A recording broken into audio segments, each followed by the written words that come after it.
សួស្តីបងប្អូនទាំងអស់គ្នាថ្ងៃនេះដែរខ្ញុំចង់បង្ហាញពីសកម្មភាពខ្លះៗរបស់នាងខ្ញុំអំពីការធ្វើម្ហូបអញ្ចឹងមុខម្ហូបគឺឆាបន្លែគ្រប់មុខជាមួយនឹងសាច់ជ្រូកមុខម្ហូបមួយនេះគឺងាយៗទេបងប្អូនអញ្ចឹងខ្ញុំជឿជាក់ថាបងប្អូនណាក៏ចេះធ្វើដែរដូច្នេះហើយបានខ្ញុំធ្វើវីដេអូនេះគឺកាត់ទេបងប្អូនបន្ទាប់ពីយើងបានដាក់គ្រឿងទេសរួចរាល់ហើយខ្ញុំបានឆាសាច់មួយចន្ទុះបន្ទាប់មកទៀតខ្ញុំដាក់បន្លែចូលដែលជាបន្លែដែលមិនងាយផុយ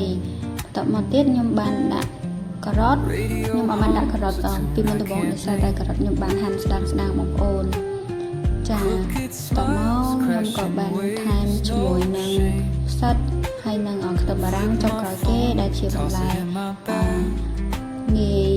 ផុយណាបងប្អូនចាអញ្ចឹងឃើញថាមុខម្ហូបរបស់យើងរួចរាល់ហើយសូមអរគុណសម្រាប់ការទស្សនាសង្ឃឹមថាយើងនឹងជួបគ្នានៅវីដេអូក្រោយៗទៀត